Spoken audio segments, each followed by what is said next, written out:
Okay, with that, if there is anybody who wants to make a public comment, maybe, half a dozen might want to come over here to the podium. We all love this community as it is, but also would love to see it even better. So please share with us your vision for anything specific that could be changed or generalities that you would like to see. Well, thank you. My name is Rick Russell. I'm Overlook Heights and a member of Linda Vista Planning Group.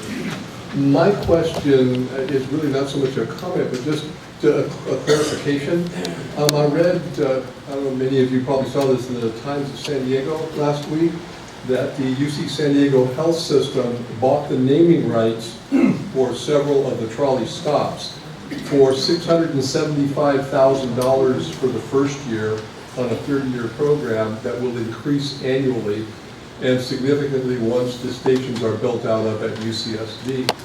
So my question is, with the 3 centers that we have left, the 3 locations here, because they're renaming the Old Town Transit Center.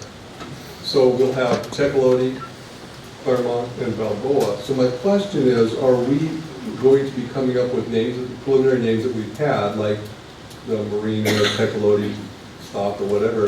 Are these just the preliminary names that could then be sold to someone for naming rights at some future time? Our process does not involve naming rights for the trolley stations themselves. If there are particular names, I know that the Marina Business Association wants to rename the Tecolote to the Marina Station. It's something that we can evaluate and discuss with the Metropolitan Transit System and Sandag through that process, but that is not a specific outcome that is part of our effort.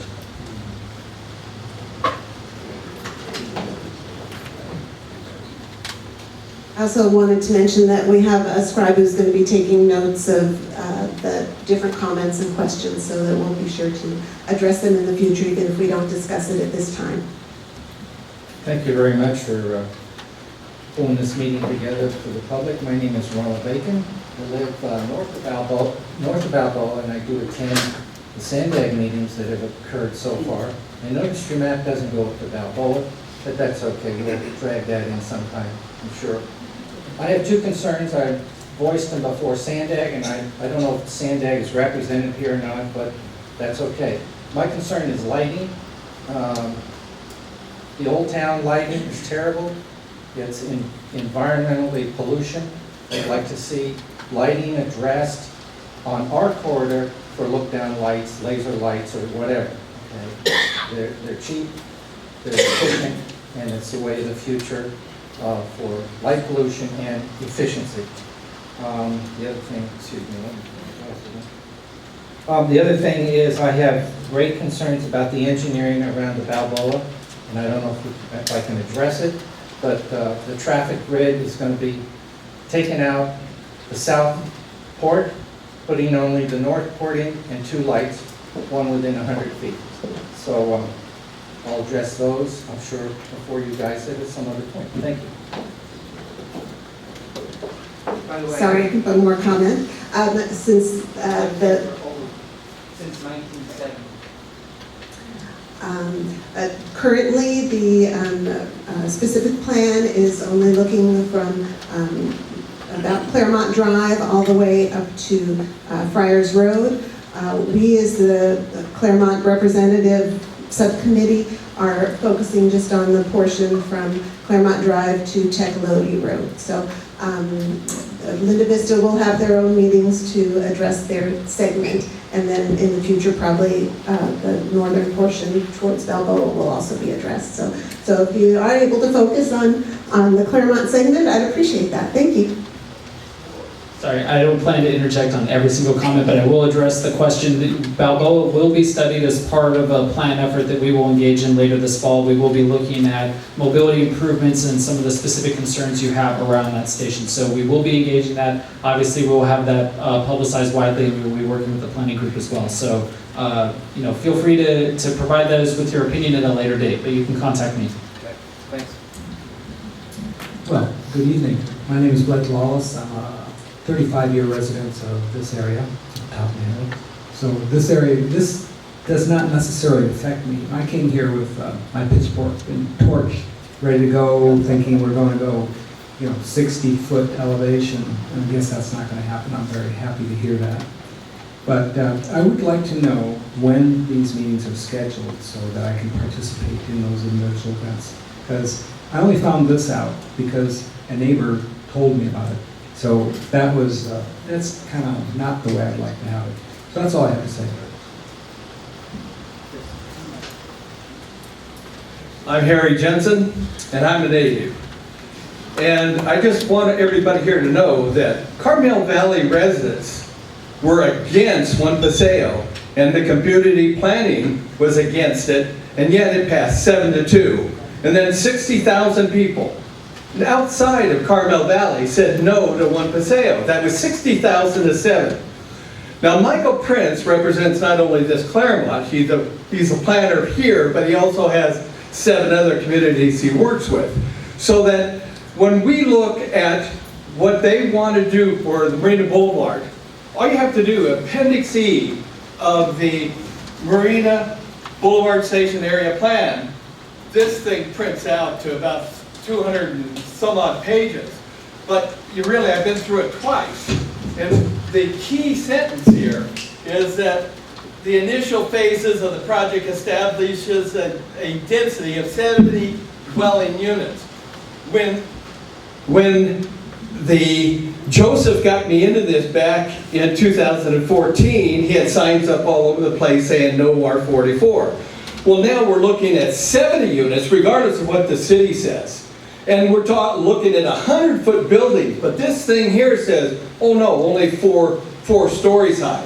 You can't get 70 units in 4 stories unless you're using all of Marina Boulevard. Plus, SB 375 allows a half-mile radius around a transit station, which is the mobility hub. That's at the top of Milton. If you just go up there, they can build these 70-unit monsters all the way to the top of the hill. This is not a Marina Boulevard Corridor fight. This is a San Diego fight because the Stony Creek and Mira Mesa, they want to build 15,000.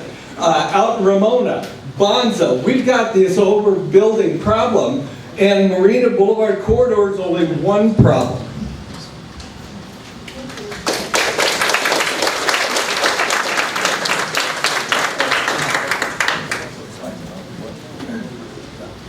I've told Michael that in order to maintain a 30-foot height limit, what the gentleman pointed out, it's something at 75 units per acre would not be feasible. So we're not going to promote that. So that's a quote by Tate Galloway made tonight. We are not going to propose that kind of density with 30-foot height limit. So I just want to clarify that. I have a question here from someone who wasn't able to be here, so I hope this doesn't take away from my 2 minutes. It's a question directly to Michael. Is it true that a developer can ask for a variance and have it approved without the community knowing and build over 30 feet? No, that's not accurate. So it's a total no. It's a no. That's correct. That is not an accurate statement. So can they have it approved with the community knowing? Yes. So yes, they can have it approved with the community knowing, over 30 feet. So just keep that in mind. My name is Fran Marsh. So the current Claremont Mesa height limit overlay zone, it's established in the municipal code, allows for any developer to come in and build to 30 feet or below on their property through a staff level permit. So you get your permit over the counter. Any person who proposes to go above 30 feet requires what's called a site development permit, and that needs to be approved by city council. Before they go to city council, they have to go to the community planning group and notice the property owners in the area within 300 feet. So that is an existing regulation that is there today. Any developer has to maintain that 30 feet. They can suggest going over that, but it has to get city council approval and first go to the Claremont Community Planning Group. That's the process. Michael, could you clarify though that there are certain findings that have to be made to exceed that 30-foot height limit? Those are very difficult to make. The findings that need to be made is the consistency with the goals and policies of the community plan and whether or not it affects public health, safety, and welfare. There are the permit findings that are required to make a site development permit approved by city council. So Speaking that's, specifically of the findings for the Claremont Mesa Heights one, I think those need to be brought forward. we can, so yeah, I don't have those off the top of my head. I can't sort of rattle them off, but we can certainly evaluate that and discuss that at the land use discussion, so. My name is Fran Marsh, and I've lived here since 1957. I want anything that's done in our area to be different from what's being done all over the city, because our community is different. I don't want Bay Park to be included in the lackluster Stepford projects that are popping up throughout San Diego. The utilitarian, personality-lacking, underwhelming urban infill designs that leave residents shaking their heads and developers raking in the dough. Where is the creativity in what our city chooses or provides with its developments? What about an architectural contest to bring new ideas, designs, and forms to our community from people who want to honor and highlight our unique location, from architects who live right here, using the desires and ideas of our residents and expressing them in forward-thinking models and renderings, using all green growth and low-carbon concepts as possible. I'd like to see a community gathering open space park right along Marina Boulevard, either near our gateway at Claremont Drive or close to the original Bay Park Village of 1936. In that open space include both a senior playground and a youth playground, where entire families, older and younger, can come together. Senior playgrounds are all over 4 continents and becoming a worldwide trend. There is much, my time is up. Wow, when I did it at home, I went faster than that. So if anybody'd like to give me your 2 minutes, let me know.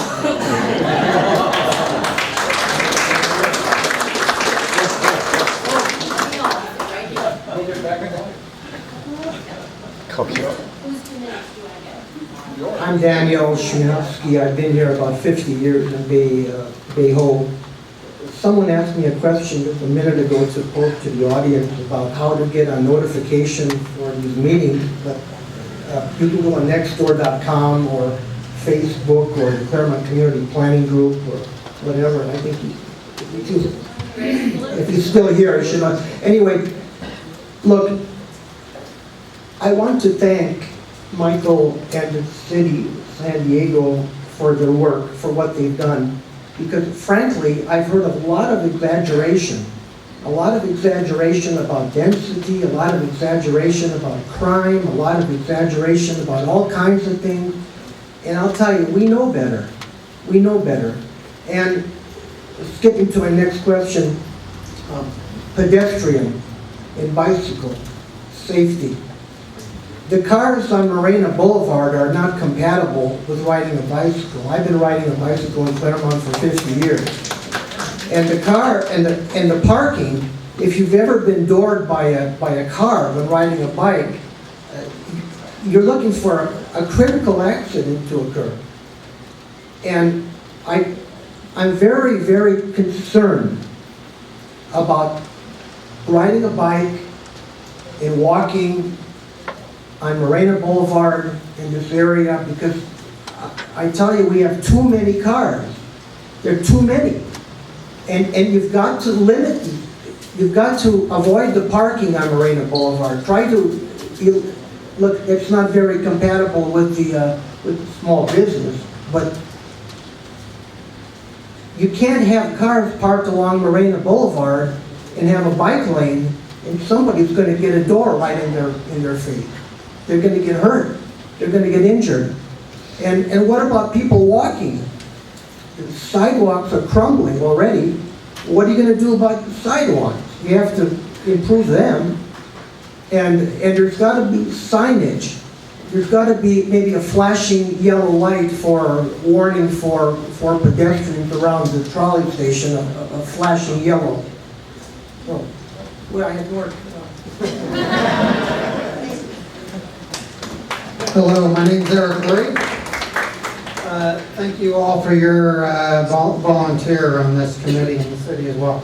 A couple key points I wanted to bring up. So I think we have to realize the city's going to grow, like someone said. So I think we do need to support it. Some increased density, I think, is reasonable. I don't think the group here does not want huge increases. That's key. I think you'd probably get pretty overwhelming support for that. Some reasonable growth. The freeway entrances, I think have to be factored in. Already today to get on Highway 5 around commute time is tough. Fortunately, I work from home. I'm very happy about that, but that'll get worse. The other thing I think we got to factor is really look at how are people going to get from Marina Boulevard onto Claremont Drive, onto Rosecrans and those areas. Today, you have to go through the residential area, so I think that's got to really be looked at closely. And then the walking area, the mobility that has been talked about along that strip, I think would add a great value to the area if it's done well. I think this gentleman's point about safety really is a good point, and probably that means slowing down the traffic on Marina Boulevard, which usually I'm not a pro on, but I think that's key. And then I think walking from Marina Boulevard up into the residential area, we have to be looked at a little closer. A lot of those streets don't have sidewalks, so that's going to have to really be looked at.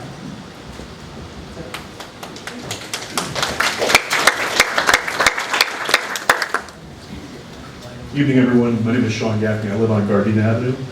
I have three young children, and I just want to build on a point that was previously made, which is that if we're going to have these trolley stations, we're going to need to ensure that there's safer ways for people to access the trolley stations, whether it's on bike or car or foot. But I'll give you a particular example, and that's Knoxville. There's still not sidewalks the entire distance of Knoxville, and that's already a major